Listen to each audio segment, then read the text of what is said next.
ఆయన ఉపాధ్యాయుడు. పిల్లలకు మంచి బుద్ధులు నేర్పించి బంగారు భవిష్యత్తుకు బాటలు వేయాల్సిన ఆయన పిల్లల ముందే తప్పతాగి తూలుతున్నాడు. ఈ ఘటన జోగులాంబ గద్వాల జిల్లా రాజోలి మండలం చిన్న దాన్వాడ గ్రామంలోని ప్రాథమిక పాఠశాలలో చోటు చేసుకుంది. మద్యం తాగిన మత్తులో పాఠశాల ఆవరణంలో తరగతి గదుల్లో ఉపాధ్యాయుడు రవిచందర్ నిద్రిస్తున్నాడు. అతని ప్రవర్తనపై పలుమార్లు నిలదీసినప్పటికీ తీరు మార్చుకోలేదని గ్రామస్తులు చెప్తున్నారు. మరోవైపు అధికారులు సస్పెండ్ చేస్తే సగం జీతం వస్తుంది, కొద్ది రోజుల తర్వాత లంచం ఇచ్చి ఉద్యోగం సంపాదిస్తానని రవిచందర్ దురుసుగా సమాధానం చెప్పేవాడని స్థానికులు ఆరోపించారు. విషయం తెలిసి రాజోలి మండల ఎంఈఓ భగీరథ రెడ్డి విచారణకు వెళ్లిన సమయంలోనూ ఉపాధ్యాయుడు రవిచందర్ మద్యం మత్తులో స్కూల్ ఆవరణంలో చెత్తలో పడుకొని ఉండడం చూసి ఆగ్రహం వ్యక్తం చేశారు.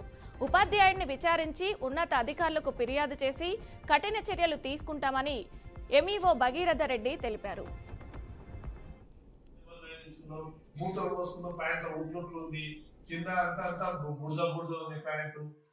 పిల్లలు ప్రతిదీ గమనిస్తారు సార్, మనం ఎట్లా ఉన్నామని గమనిస్తారు. ఎవరన్నా ఒక రోజు బడికి వచ్చి రాకుండా కనబడదని సార్ రాలే సెలవు అని అనుకుంటారు. మనం బడికి వచ్చి మిస్బిహేవియర్ ఉన్నా, డర్టీగా ఉన్నా, నీట్ గా లేకున్నా, మన మాట తీరు బాగాలేకున్నా, సిగరెట్ తాగినా, మందు తాగినా, మాట స్పష్టంగా రాకుండా, మనము దుర్భాషలు ఆడినా ఆ పిల్లలలో పోయి తల్లిదండ్రులు చెప్తారు. తల్లిదండ్రులలో పోయి పిల్లలకు మనం ఎందుకు కాకూడదు, వాళ్ళు ఇక్కడ తయారైతే కష్టం. పిల్లల తల్లిదండ్రులు చెడు పిల్లల తల్లిదండ్రులు వచ్చి అందరు చెప్తారు. అప్పుడు నీకు చెడ్డ పేరు ఒక అధికారిగా నాకెంత చెడ్డ పేరు, నాకెంత చెడ్డ పేరు. నీ మండలంలో ఇట్లా జరిగాయంటే ఎట్లా ఉంటది?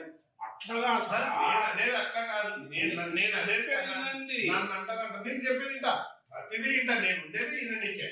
నేను చెప్పేది ఇంట. నేను చెప్పేది నీ వినాలా, పిల్లలు బాగుంటారనేది మన ఉద్దేశం. సార్ మీరు చెప్పేది నేను వింటా.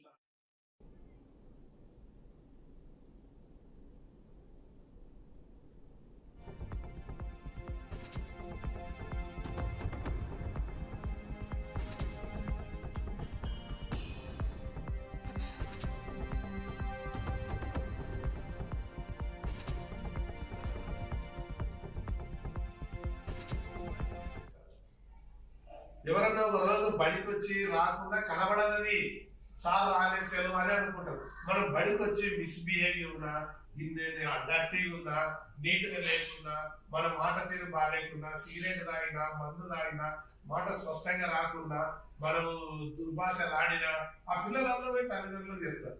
తల్లిదండ్రులలో పోయి పిల్లలకు మనం ఎందుకు కాకూడదు, వాళ్ళు ఇక్కడ తయారైతే కష్టం. పిల్లల తల్లిదండ్రులు చెడు పిల్లల తల్లిదండ్రులు వచ్చి అందరు చెప్తారు. అప్పుడు నీకు చెడ్డ పేరు ఒక అధికారిగా నాకెంత చెడ్డ పేరు, నాకెంత చెడ్డ పేరు. నీ మండలంలో ఇట్లా జరిగాయంటే ఎట్లా ఉంటది? అట్లా సార్ అనేది అట్లా కాదు. నేను అనేది నన్ను అంటారంట. నీకు చెప్పేది ఇంట ప్రతిదీ ఇంట. నేను ఉండేది ఇది నీకే. నేను చెప్పేది ఇంట. నేను చెప్పేది నీ వినాలా, పిల్లలు బాగుంటారనేది మన ఉద్దేశం. సార్ మీరు చెప్పేది నేను వింటా, నేను చెప్పేది మీరు వినాలి కదా. వింటా అంట. నేను చెప్పిందా నీకు తాగుద్దని చెప్పి నీవు అన్నవాళ్ళు ఒక డైరెక్ట్ మాటకు మాట ఆన్సర్ చెప్తాను. నేను 2 పాయింట్లు ఇప్పుడు మాట వస్తుంది, నోట్ల వాసన వస్తుంది, తక్కువ ప్యాంట్ దెబ్బలు వేయించుకున్నాం, మూతలు పోసుకున్నాం, ప్యాంట్లో ఉడ్లుట్లు ఉంది కింద.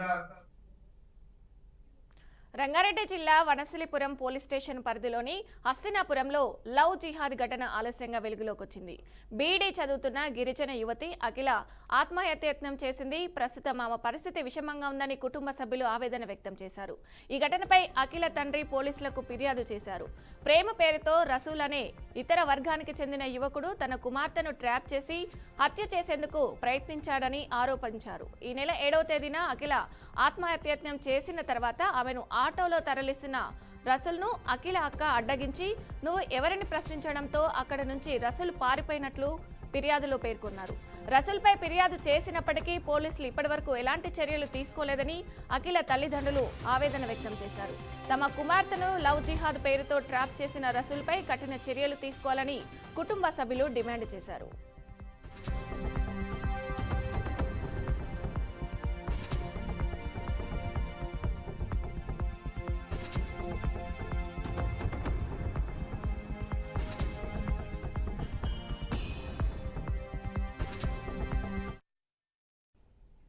నెల్లూరు జిల్లాలోని పట్టపగలు నడి రోడ్డుపై దారుణ హత్య కలకలం రేపింది. షేక్ లైన్ అనే యువకుడిని మూలాపేటలోని అలంకార్ సెంటర్ వద్ద దుండగులు వెంబడించి మరీ నరికి చంపేశారు. నడి రోడ్డుపై ఇద్దరు యువకులు కత్తులతో లైక్ను తరుముతూ వెళ్లి నరికి చంపినట్లు స్థానికులు తెలిపారు. సమాచారం అందుకున్న పోలీసులు సంఘటనా స్థలానికి చేరుకుని దర్యాప్తు ప్రారంభించారు. పాత కక్షల నేపథ్యంలోనే ఈ హత్య జరిగి ఉంటుందని పోలీసులు అనుమానిస్తున్నారు. హంతకులు మృతుడి స్నేహితులు నూర్ మరో వ్యక్తిగా ప్రాథమిక విచారణలో వెల్లడైందని పోలీసులు తెలిపారు. మృతదేహాన్ని పోస్టుమార్టం కోసం ప్రభుత్వ ఆసుపత్రికి తరలించినట్లు వెల్లడించారు. అలంకార్ సెంటర్ నుంచి లోపలైన విక్టోరియా గార్డెన్స్ అనే చిన్న గుంది ఉంది. ఇది ఆటో కూడా చిన్న గుంది, ఆటో కూడా వచ్చే గుంది కాదు. జనం కూడా తక్కువగా మూవ్మెంట్ ఎక్కువ ఉంది. అందరూ ఇళ్లలో ఉంటారు. మధ్యాహ్నం వర్షం పడుతుంది. ఈ సమయంలో మనకి సుపరిచితులు లైక్ అంటే తెలియని వాళ్ళు అంత ఇష్టపడతారు. మన నెల్లూరు వంటౌన్ పరిసర ప్రాంతాల్లో కానీ ఇస్కాన్ టెంపుల్ వాళ్ళు కానీ తనకి ఆవులన్నీ అప్పచెప్పి వాటి కాపలాదారుగా పెడతారు. ఇదే కాకుండా ఇతని వృత్తి ఈ మన క్యాటరింగ్ కూడా చాలా పోలీసులు కూడా బాగా పరిచేస్తారు. అందరితో చాలా సన్నిహితం ఉంటాడు. మరి ఏమైందో అతని కింద కుట్రోళ్ళకి తనకి వాళ్ళలో ఒక వ్యక్తి మీద అనుమానం ఉంది. కన్ఫామ్ కాదు, ఇంకా అతనే తీసుకొచ్చి పొడిచాడు. వాళ్ళిద్దరి మధ్య ఏదో సివిల్ డిస్ప్యూట్స్ నడుస్తుంది. ఎందుకంటే దీనిలో ఎటువంటి రౌడీలు కానీ సస్పెక్ట్లు కానీ ప్రమేయం లేదు కనుక వాళ్ళిద్దరి మధ్య ఏందనేది ఎస్టాబ్లిష్ చేస్తాం. ఫర్దర్ గా ముద్దాయిని అరెస్ట్ చేసి తెలియపరుస్తుంది. కత్తితో బండి మీద అతను పాల ప్యాకెట్ తీసుకొని పోతుంటే అతను వాళ్ళని చూసి లోపల పరిగెత్తాడు. ఈ లోపల ఇద్దరు వచ్చారని తెలిసింది ప్రస్తుత ప్రాథమిక సమాచారం మేరకు. మాకున్న సమాచారం మేరకు డైరెక్ట్ విట్నెస్ కూడా కొంతమంది ఉన్నారు. వాళ్ళు ఇంకా బయట రాలేదు. మాకు తెలిసింది. వాళ్ళని విచారించి కేసు కంపల్సరిగా ఇచ్చిన షార్ట్ పీరియడ్ లో ముద్దాయిని పట్టుకుని డెఫినెట్ గా అరెస్ట్ చేసి శిక్ష పడే విధంగా చేస్తాం. మన ఈ అలంకార్ సెంటర్ నుంచి లోపలైన విక్టోరియా గార్డెన్స్ అనే చిన్న గుంది ఉంది. ఇది ఆటో కూడా చిన్న గుంది, ఆటో కూడా వచ్చే గుంది కాదు. జనం కూడా తక్కువగా మూవ్మెంట్ ఎక్కువ ఉంది. అందరూ ఇళ్లలో ఉంటారు. మధ్యాహ్నం వర్షం పడుతుంది. ఈ సమయంలో మనకి సుపరిచితులు లైక్ అంటే తెలియని వాళ్ళు అంత ఇష్టపడతారు. మన నెల్లూరు వంటౌన్ పరిసర ప్రాంతాల్లో కానీ ఇస్కాన్ టెంపుల్ వాళ్ళు కానీ తనకి ఆవులన్నీ అప్పచెప్పి వాటి కాపలాదారుగా పెడతారు. ఇదే కాకుండా ఇతని వృత్తి ఈ మన క్యాటరింగ్ కూడా చాలా పోలీసులు కూడా బాగా పరిచేస్తారు. బైపాస్ రోడ్డులో సర్దార్ సర్వాయి పాపన్న గౌడ్ విగ్రహాన్ని మంత్రి పొన్నం ప్రభాకర్ ఆవిష్కరించారు. ఈ కార్యక్రమంలో ఎమ్మెల్యే సంజయ్ కుమార్, ఎమ్మెల్సీ రమణ, మాజీ మంత్రి రాజేశం గౌడ్ పలువురు పాల్గొన్నారు. ఇవాల్టి నుంచి ఆ చౌరస్తాకు సర్వాయి పాపన్న జంక్షన్ గా మంత్రి నామకరణం చేశారు. 18న హైదరాబాద్ లో సర్దార్ సర్వాయి పాపన్న గౌడ్ జయంతి రోజు CM Revanth, PCC chief Mahesh Kumar Goud చేతుల మీదుగా విగ్రహ నిర్మాణానికి శంకుస్థాపన చేస్తారని పొన్నం తెలిపారు. ఈరోజు సర్దార్ సర్వాయి పాపన్న గారి విగ్రహాన్ని సర్వాయి పాపన్న జంక్షన్ లో ఆవిష్కరించుకున్న సందర్భంగా మీరు అధికారికంగా మున్సిపాలిటీకి లేఖ రాసిన బోర్డు పెట్టి వీళ్ళందరికీ విజ్ఞప్తి చేసి సర్వాయి పాపన్న జంక్షన్ అంటే పేరు నాతో ఆటోమేటిక్ గా సర్వాయి పాపన్న జంక్షన్ అయిపోతుంది. ఇవాళ నుంచి దీన్ని సర్వాయి పాపన్న జంక్షన్ గా తీసుకొని పిలిచే విధంగా నామకరణం మనమే చేస్తా ఉన్నాం. దీని అందరు ఇప్పటి నుండి సర్వాయి పాపన్న జంక్షన్ గా చేయాల్సిందిగా ఈ సందర్భంగా కోరుతా ఉన్నాను. సర్వాయి పాపన్న బహుజన నాయకుడు, వృత్తిరీత్యా కళ్ళు గీత కార్మికుడు అయినా ఆయన సైన్యంలో అన్ని రకాల సామాజిక న్యాయాన్ని పాటించి గోల్కొండ కోటను చేయించినటువంటి వ్యక్తి. ఈరోజు కూడా సామాజిక న్యాయాన్ని పాటిస్తూ భవిష్యత్తు లోపల అధికారం వైపు బహుజనులంతా పోవాలనే దానికి ఆయన విగ్రహం మనందరికీ స్ఫూర్తినిస్తుందని ఆకాంక్షిస్తా ఉన్నాను. విగ్రహాలు ఎందుకు పెట్టుకుంటాం? వాళ్ళ చరిత్ర, వాళ్ళ స్ఫూర్తిదాయకమైన పోరాటం, వారి యొక్క భవిష్యత్తును మనం ఆలోచన చేయడానికి ఆ విగ్రహాలు చూసినప్పుడల్లా మన జీవితంలో మార్పులు చేర్పులు చేసుకొని ఒక పట్టుదలతోటి వాటి అన్నింటినీ అధిగమిస్తామనే ఆలోచనతో ఈరోజు డాక్టర్ బాబాసాహెబ్ అంబేద్కర్ విగ్రహం పెట్టినా, రాజీవ్ గాంధీ గారు పెట్టినా, ఇందిరాగాంధీ పెట్టినా, మహాత్మా గాంధీ గారు పెట్టినా, నెహ్రూ పెట్టినా, అలాగనే సర్వాయి పాపన్న విగ్రహం పెట్టినా బహుజనుల కొరకు సర్వాయి పాపన్న ఏ విధంగా పోరాటం చేసినాడు, బహుజనులను ఏ విధంగా వెంటేసుకొని ఆనాడు ఒక భీకర పోరాటం చేసిండో మీ అందరికీ తెలుసు. ఈరోజు సర్దార్ సర్వాయి పాపన్న గారి విగ్రహాన్ని ఇందిరమ్మ రాజ్యంలో పేద ప్రజల సొంతింటి కల నెరవేరుతుందని ప్రభుత్వ విప్ ఆది శ్రీనివాస్ అన్నారు. ఉమ్మడి కరీంనగర్ జిల్లాలోనే మొట్టమొదటి ఇందిరమ్మ ఇల్లును ప్రభుత్వ విప్ ప్రారంభించారు. రాజన్న సిరిసిల్ల జిల్లా కోనరావుపేట మండలం కోలనూరు గొల్లపల్లి గ్రామంలో కల్లాకుంట్ల లక్ష్మణరావు, రమణ దంపతుల ఇటీవల నిర్మించిన ఇందిరమ్మ ఇంటి గృహప్రవేశం ఘనంగా నిర్వహించారు. ఈ కార్యక్రమంలో ఆది శ్రీనివాస్ పాల్గొని లబ్ధిదారులకు చీర సారె పెట్టి రిబ్బన్ కట్ చేసి గృహప్రవేశం చేశారు. ప్రజాప్రభుత్వంలో పేద ప్రజలకు అనేక సంక్షేమ పథకాలను అమలు చేస్తున్నామని ఆది శ్రీనివాస్ అన్నారు. రాజ్యంలో పేదలందరికీ కూడా ఇంటి నిర్మాణానికి 5 లక్షల రూపాయలు నిధులిస్తామని చెప్పి ఇచ్చిన మాట ప్రకారం ప్రభుత్వం రాగానే గౌరవ ముఖ్యమంత్రి గారు రేవంత్ రెడ్డి గారు ప్రతిపాదన స్వీకరించిన తర్వాత నియోజకవర్గానికి 3,500 ఇళ్లను మంజూరు చేసిన క్రమంలో ఈ నియోజకవర్గంలో కోర్రపేట మండలంలో గొల్లపల్లి గ్రామాన్ని పైలట్ గ్రామంగా ముందుగా తీసుకున్న సందర్భంలో ఇక్కడ ఉన్నటువంటి నిరుపేదలకు ఇండ్లు మంజూరు చేయడం ఇప్పుడే తల్లి చెప్తా ఉంది. మా ఇంటి చుట్టూ పాములు, అసలు ఇల్లు కూలిపోయి ఉన్నది, నా కలలో కూడా సొంతింటి నిర్మాణం చేసుకుంటాను ఊహించలేను. అలాంటిది ఇందిరమ్మ రాజ్యం రావడం 5 లక్షలు మాకు మంజూరు చేయడం తోటి మీ ఇంటి నిర్మాణం చేసుకుని చెప్పిన మాట చెప్పినప్పుడు ఇది కదా పేదల ప్రభుత్వం చెప్పేటువంటి సందర్భం. ఆనాటి కాంగ్రెస్ ప్రభుత్వంలోనే ఇందిరమ్మ నిర్మించినట్టు ఇందిరమ్మ తప్ప ఈ డబుల్ బెడ్రూమ్లు ఇస్తామని హామీ ఇచ్చి అధికారంలోకి వచ్చినటువంటి ఆనాటి బీఆర్ఎస్ పార్టీ ఏ ఒక్క గ్రామంలో కూడా డబుల్ బెడ్రూమ్ నిర్మాణం చేయక. పార్వతీపురం మాన్యం జిల్లా సాలూరు శ్యామలమ్మ ఆలయంలో వ్యవసాయ సహకార పరపతి సంఘం నూతన కమిటీ సభ్యులు ప్రమాణ స్వీకారం చేశారు. ఈ కార్యక్రమంలో శిశు సంక్షేమ శాఖ మంత్రి గుమ్మిడి సంధ్యారాణి పాల్గొన్నారు. సాలూరు ప్రాథమిక వ్యవసాయ సహకార పరిమితి సంఘం కొత్తగా ఎన్నికైన పిఎస్సిఎస్ చైర్మన్ వెంకటరమణ, సభ్యులుగా లక్ష్మణరావు, నవీన్ మంత్రి సంధ్యారాణి ఆధ్వర్యంలో ప్రమాణ స్వీకారం చేశారు. రైతులకు ఎటువంటి ఇబ్బంది కలగకుండా కమిటీలు ఏర్పాటు కృషి చేయాలని మంత్రి సూచించారు. రైతులకు నీరు, విత్తనాలు, ఎరువులు సకాలంలో అందించేలా చర్యలు తీసుకోవాలని చెప్పారు. వ్యక్తిగత ప్రయోజనాలకు బంధు ప్రీతికి గాని ఉపయోగించనని దైవ సాక్షిగా మనస్సాక్షిగా ఈ రోజు పిఎస్సిఎస్ అధ్యక్షులుగా వెంకటరమణ గారు, మెంబర్లుగా లక్ష్మణ్ గారు, నవీన్ గారు ఈ రోజు ప్రమాణ స్వీకారం చేయటం ఈ రోజు ఎందుకంటే ఇక్కడ ఉన్నటువంటి పిఎస్సిఎస్ మొదటి నుంచి రైతులకి అన్ని విధాలుగా ఆదుకోవడం, అందరూ ప్రమాణ స్వీకారం చేసుకుంటూ వస్తున్నారు. ఎందుకంటే రైతులకి సరైన సమయంలో మనం అందుబాటులో ఉండాలి అన్ని విషయాల్లో కూడా. ఎందుకంటే ఈ రోజు నిన్ననే మనం చూసాం అన్నదాత సుఖీభవ, రైతుల ఖాతాల్లో డబ్బులు పడటం. నిన్న లేదు మొన్న మనం ఎరువులు పంచుకున్నాం, విత్తనాలు పంచుకున్నాం, అలాగే పెన్షన్లు కానీ, తల్లికి వందనం కానీ, గ్యాస్ సిలిండర్స్ కానీ. ఈ రోజు నిన్న మీరు చూస్తారు మెగా డిఎస్సిలో ఆల్రెడీ క్వాలిఫికేషన్ అయినటువంటి వాళ్ళందరూ కూడా లిస్ట్ వచ్చింది.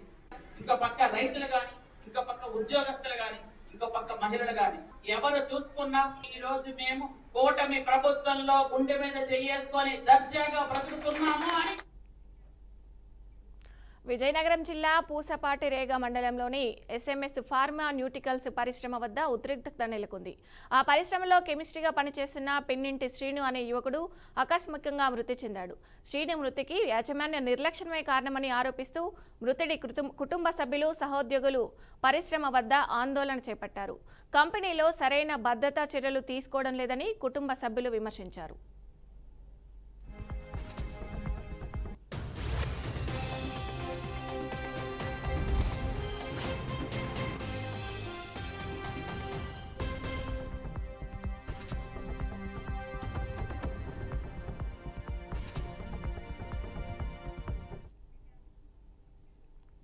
హైదరాబాద్ నగరంలోని పలు ప్రాంతాల్లో వర్షం దంచికొడుతుంది. Kukatpally, Nizampet, Hyder Nagar, Pragathi Nagar, Bachupally, KPHB colony, Ameerpet, SR Nagar, Yousufguda, Banjara Hills, film Nagar, Erragadda, Borabanda తదితర ప్రాంతాల్లో భారీ వర్షం కురిసింది. వర్షం కారణంగా పలుచోట్ల రోడ్లపైకి నీరు చేరింది. ఆఫీసులు ముగిసే సమయానికి భారీ వర్షం కురవడంతో పలుచోట్ల ట్రాఫిక్ కి అంతరాయం ఏర్పడింది. ఇవాళ రేపు భారీ నుంచి అతి భారీ వర్షాలు కురిసే అవకాశం ఉందని వాతావరణ శాఖ వెల్లడించింది. జీహెచ్ఎంసీ, హైడ్రా అప్రమత్తమయ్యాయి. అధికారులు ఎటువంటి అవాంఛనీయ ఘటనలు జరగకుండా జాగ్రత్తలు తీసుకుంటున్నారు. భారీ వర్షం కారణంగా మెట్రో రైలు డిమాండ్ పెరిగింది. ప్రయాణికులు మెట్రోకు పోటెత్తడంతో స్టేషన్లు కిటకిటలాడుతున్నాయి. ప్రయాణికుల రద్దీ పెరగడంతో కోచ్ల సంఖ్యను పెంచాలని ప్రయాణికులు డిమాండ్ చేస్తున్నారు.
హైదరాబాద్ చందానగర్లో సంచలనం సృష్టించిన ఖజానా జ్యువెలర్స్ దోపిడీ కేసులో పోలీసులు కొంత పురోగతి సాధించారు.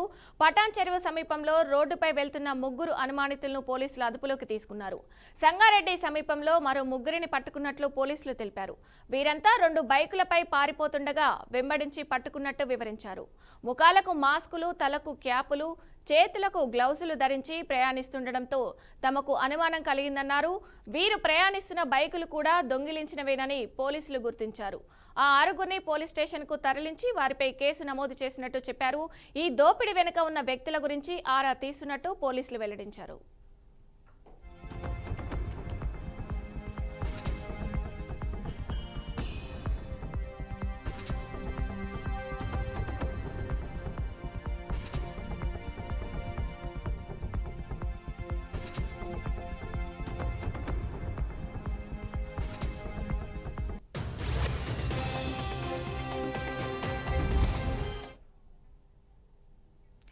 మేకకు ఆహారం కోసం ఆకులు కోయడానికి వెళ్లిన ఓ వ్యక్తి పట్టుదప్పి నాలాలో పడిపోయిన ఘటన హైదరాబాద్లోని పాతబస్తీ పరిధి యాకుత్పురాలో చోటు చేసుకుంది.